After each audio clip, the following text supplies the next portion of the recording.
এক ভাই প্রশ্ন করেছেন যে আমার ডিপিএস আছে, এর উপর যাকাত দিতে হবে কিনা। তো ডিপিএস সহ আপনার সঞ্চিত যে কোনো অর্থ, যে অর্থটা আপনি ইচ্ছা করলেই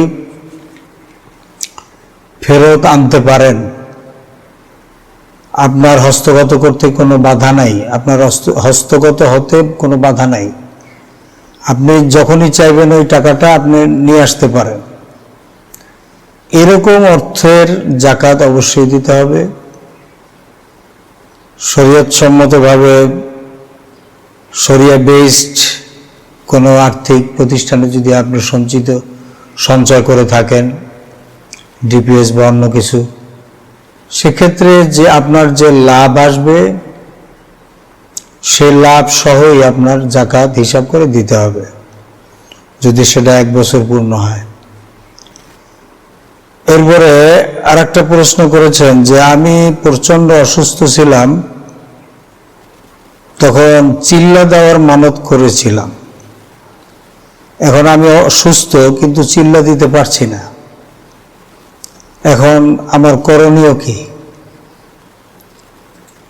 এখানে চিল্লার যে বিষয়টি, এটি শরিয়াতে কোনো ফরজ, ওয়াজিব, সুন্নাত, নফল কিছুই না। এটা হচ্ছে কোনো একটা গোষ্ঠীর নিজস্ব তৈরি করা কোনো একটা সিস্টেম, চিল্লা। তো সেক্ষেত্রে এটা আপনাকে আদায় করতেই হবে, বিষয়টা এরকম না। তবে ওয়াদা যদি করে থাকেন, সেই ওয়াদা রক্ষা করা উচিত, ওয়াদা রক্ষা করা উচিত। তবে এই জাতীয় কাজে ওয়াদা না করাই ভালো। যদি আপনাকে খুব আটকাটকি ভাবে ধরে যে ভাই ওয়াদা করেন আমাদের সাথে 1 চিল্লা দিবেন, এই বা 3 চিল্লা দিবেন, বা জীবন চিল্লায় যাবেন, সেক্ষেত্রে আপনার বলা উচিত যে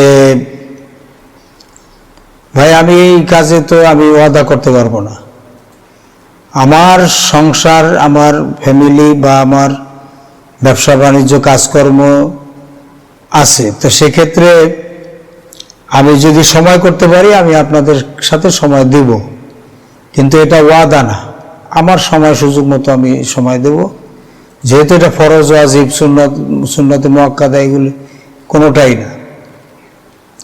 এভাবে ওয়াদা না করে বরং এভাবে জবাবটা দিলেই ভালো হতো।